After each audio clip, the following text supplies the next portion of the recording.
اللہ سے رابطہ کے فوائد۔ جس بندے کا رابطہ اللہ تعالیٰ سے ہو جاتا ہے، ڈاکٹر غلام جیلانی برق صاحب کہتے ہیں کہ اس کی پہلی اس کو فائدہ یہ ملتا ہے کہ وہ ہدایت والا ہو جاتا ہے۔ اللہ سے رابطے والے بندے کی دعائیں قبول ہونا شروع ہو جاتی ہیں۔ اللہ سے رابطے والا بندہ رزق کی فراخی والا ہو جاتا ہے، رزق زیادہ ہو جاتا ہے اس کے پاس۔ جس بندے کا تعلق اللہ سے ہو جاتا ہے اس بندے کے دکھ درد دور ہو جاتے ہیں، بات میں وزن آ جاتا ہے۔ بات میں وزن آنا یہ بھی اللہ تعالیٰ سے رابطے کا مضبوط ہونے کی نشانی ہے۔ پرسنالٹی میں کشش آ جانا، شخصیت میں روب آ جانا، دبدبا آ جانا، شخصیت میں نکھار پیدا ہو جانا، یہ بھی اللہ تعالیٰ سے رابطے کی ایک خوبی ہے، ایک فائدہ ہے۔ اسی طرح دانش و حکمت کا بڑھ جانا، یہ بھی اللہ تعالیٰ سے رابطے کا ایک فائدہ ہے۔ حفاظت، جس بندے کا تعلق اللہ سے بن جاتا ہے وہ بندہ محفوظ ہو جاتا ہے، اللہ تعالیٰ اس کی حفاظت فرماتا ہے۔ حفاظتوں کی بات تو یہ کریں کہ مکڑی کے جالے سے حفاظتیں ہو رہی ہیں، ہے نا، کتنی بڑی بات ہے۔ تو ملائکہ کی دعائیں، اگلی خوبی یہ ہے، اگلا فائدہ یہ ہے کہ ملائکہ کی دعائیں ملتی ہیں۔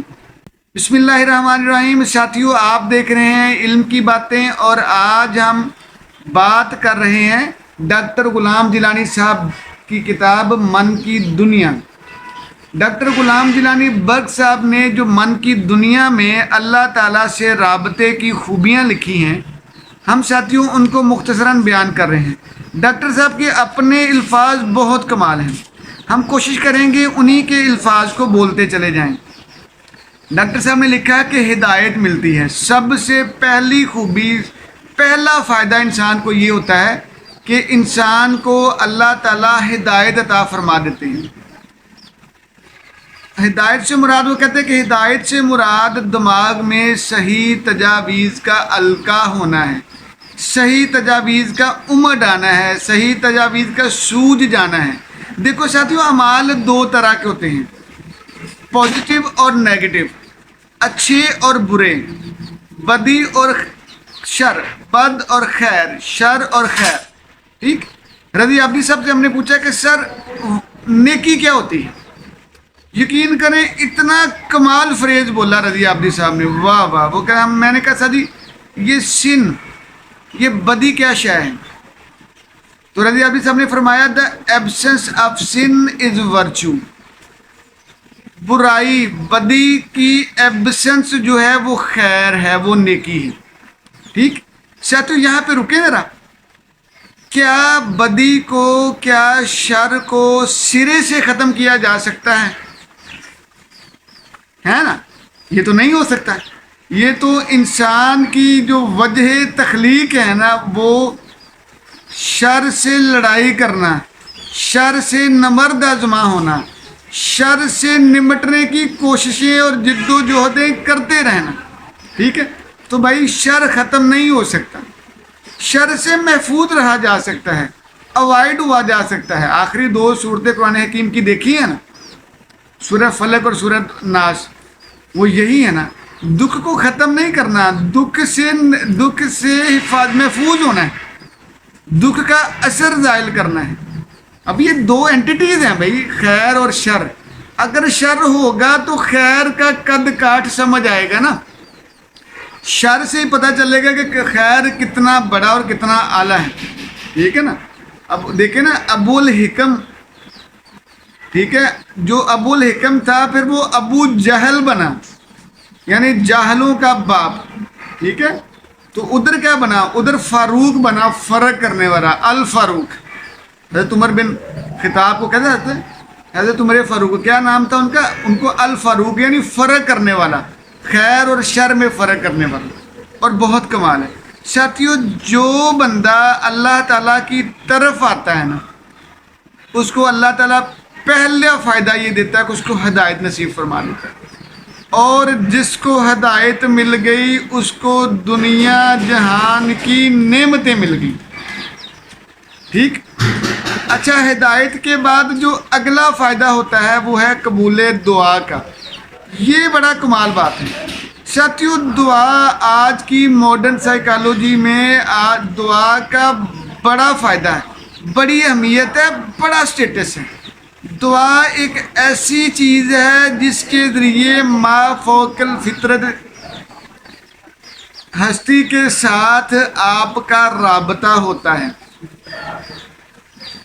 ہمیں کسی بزرگ نے کہا کہ عمران صاحب آپ دعا کریں، آگے جو ان کا انداز تھا نا وہ بہت ہی کمال تھی. وہ کہتے ہیں کہ اگر کوئی مجھے کہے نا میں دعا کروں، اپنے لیے دعا کروں، تو میں تو سراپا دعا ہو جاؤں، چلتے پھرتے اٹھتے بیٹھتے سوتے جاگتے دعا ہی کرتا چلا جاؤں. تو میں وہاں پہ حاضر تھا ایک جگہ پہ، ایک بزرگ کے پاس بیٹھا تھا، بڑے اللہ والے بڑے اچھے بندے ہیں. تو ان کا نا اپنا پوتا ان کے پاس آیا، کہتے دادا جان دعا کرنا، میں اسلام آباد جا رہا ہوں کام سے نا. اچھا اگلی بڑی کمال بات ہے، یہ ساتھیوں سمجھنے والی ہے. دادا جان جو ہم سب کے ساتھ بیٹھے بات کر رہے تھے، انہوں نے فوری ایسے ہاتھ اٹھائے اور دعا شروع کر دی. میں نے فریکوینسی میچ کرنا شروع ہو گیا. ٹھیک ہے نا، بیٹے پوتے کے منہ سے الفاظ نکلے ہیں تو دادے نے ہاتھ اٹھا لیے ہیں. ٹھیک ہے، اس نے پوری دعا کی ہے اور باقاعدہ بڑی ریفائنڈ اور بڑی انلائٹنمنٹ والی، پورا بچے کا اپنے پوتے کا نام لے لے کر دعا کی ہے، اور جس مقصد کے لیے بچے نے آ کے کہا اس مقصد کے لیے دعا کی ہے. یہ بڑی اہم بات تھی. میں وہاں پہ بیٹھا، میں نے کہا یار کمال ہے. اگر ہمیں کوئی کہتے نا دعا کرے تو ہم کہتے اچھا میں کروں گا. ٹھیک ہے، مجھے وہاں سے سمجھ آئی کہ جس لمحے وہ پوتا یا وہ بچہ اپنے دادا کے پاس دعا کا سوال لے کے آیا، وہ لمحہ موجود فریکوینسی سے بھرا ہوا تھا. یعنی وہ لوہا گرم تھا، آپ نے ہٹ کرنا تھا، دادا نے ٹک کر کے ہٹ کر دی. اس نے دونوں ہاتھ اٹھائے اور دعا کرنا شروع کر دی. ساتھیوں یہ ہے دعا کا فلسفہ. ٹھیک ہے، دعا بہت ضروری شے ہے. تو مومن لوگوں کی ڈاکٹر غلام جیلانی برق صاحب کہتے ہیں کہ جن لوگوں کا اللہ سے رابطہ ہو جاتا ہے نا، ان کی دعائیں قبول ہو جاتی ہیں. میں یہاں پہ پھر رکنے لگا ہوں. قرآن حکیم کی آیت مجھے یاد آ رہی ہے. قرآن حکیم کی آیت کا مفہوم بہت ہی کمال ہے، یقین کرو مزہ ہی آ جائے گا. مفہوم بتانے لگا ہوں، ایگزیکٹ ترجمہ مجھے نہیں آتا ہے. اے نبی یہ لوگ کہتے ہیں کہ ہم ایمان لائے، سورہ بقرہ کی آیت ہے شاید. اے نبی یہ لوگ آپ سے کہتے ہیں کہ ہم ایمان لائے، ان سے کہہ دو کہ نہیں، ابھی تم اسلام لائے ہو، ابھی یہ تم ایمان نہیں لائے ہو، یعنی ابھی تم مسلمان ہوئے ہو. تو جب میں نے قرآن پاک کی آیت دیکھی تو میں نے اوپر لکھا، میں نے کہا واہ، دیکھو اللہ تعالیٰ کا انداز، اللہ تعالیٰ کے آڈے چیک کرو، ٹٹ فار ٹیٹ کلیئرٹی چیک کرو. اللہ کی اللہ ٹٹ فار ٹیٹ کیسے کرتا ہے؟ اللہ تعالیٰ کیا اللہ تعالیٰ تو جملے پکڑتا ہے، لفظ پکڑتا ہے، لفظوں کو سیدھا کرتا ہے. ٹھیک ہے، تو میں نے جب دیکھا تو میں نے اس کے اوپر باقاعدہ انڈر لائن کیا. میں نے کہا اس پر لکھا، میں نے کہا واہ دیکھو اللہ تعالیٰ کے الفاظ کہ ابھی تم اسلام لائے ہو، ابھی تم ایمان نہیں لائے ہو، ایمان دور کی ہے. مومن وہ اشفاق صاحب نے کہا نا، اشفاق احمد نے بہت کمال دی. بابا جی نے کہا کہ مومن وہ ہے جو اللہ کی مانتا ہے، مسلمان وہ ہے جو اللہ کو مانتا ہے، اور مومن وہ ہے جو اللہ کی مانتا ہے. ٹھیک ہے، تو ساتھیوں یہ ضروری بات کہ اللہ تعالیٰ کی ماننا یہ ایمان ہے. اور اللہ تعالیٰ پتہ کیسے منواتا ہے؟ یقین کرے ہم تو پتہ نہیں، ہمیں تو اللہ ہدایت عطا فرما دے، اللہ تعالیٰ ہمیں بھی وہ بندہ بنائے، آمین. مجھے پھر وہ اصل نام بھول ہی گیا، حضرت شاید نام میرے ذہن سے نکل گیا، کہ تو رات کے بہت بڑے جید عالم تھے. ٹھیک ہے، جب یہ آیت نازل ہوئی نا کہ دین کے اندر پورے داخل ہو جو، ہائے ہائے، میں ایک ایسی ہستی کو جانتا ہوں بس اخیر لوگ، تو وہ انہوں نے یہ جب آیت مجھے سنائی تو مزہ ہی آ گیا. کہتے ہیں کہ وہ ترات کے بڑے اعلیٰ بندے، تو وہ کہتے ہیں کہ عبداللہ بن سلام تھا شاید نام. وہ کہتے ہیں کہ جی میں نا ایک شرط پہ، یا رسول اللہ میں ایک شرط پہ اسلام قبول کروں گا. تو کہتے ہیں جی شرط یہ ہے کہ آپ نا لوگوں کو پردے میں دوسری سائڈ پہ لوگ میرے ساتھی بٹھائے ہوں گے، میں آپ کے سامنے. ٹھیک ہے، تو پہلے آپ نے یہ دیکھنا ہے، میرے بارے میں پوچھنا ہے کہ میں بندہ کیسا ہوں. بات کریں گے.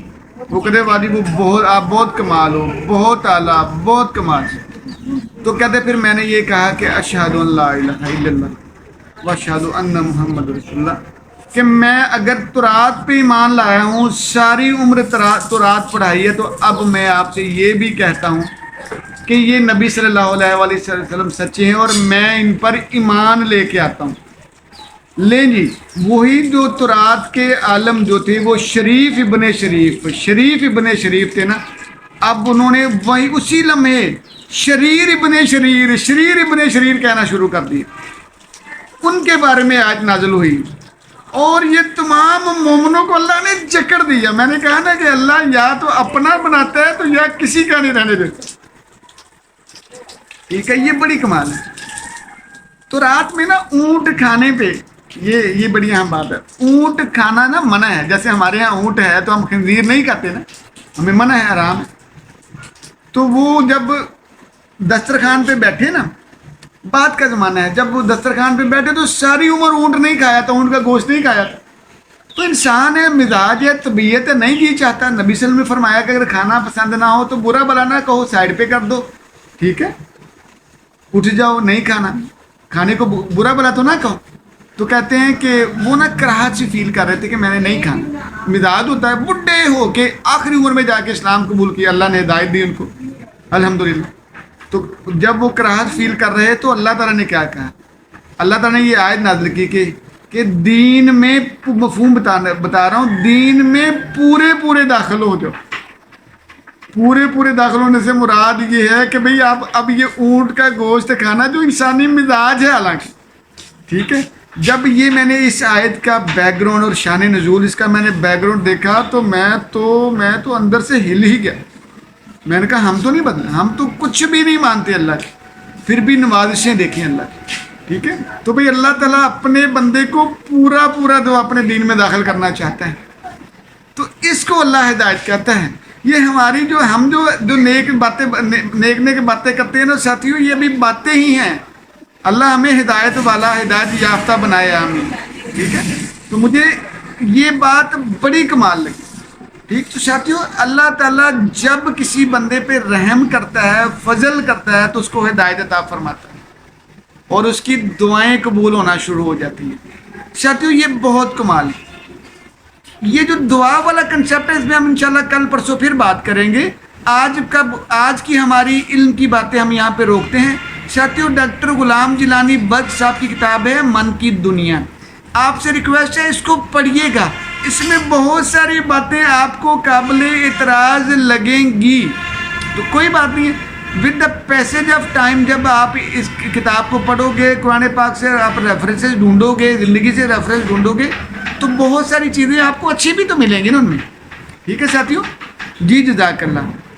ساتھیوں یہ ہماری تھی آج کی علم کی باتیں. تو ہماری ان علم کی باتوں کو عمل کی باتیں بنائیے گا، پھر دیکھے گا زندگی کیسے نکلتی ہے، پھر دیکھے گا زندگی کتنی ہلکی پھلکی اور مزیدار ہو جاتی ہے. یہی ہمارا مطمع نظر ہے. جزاک اللہ.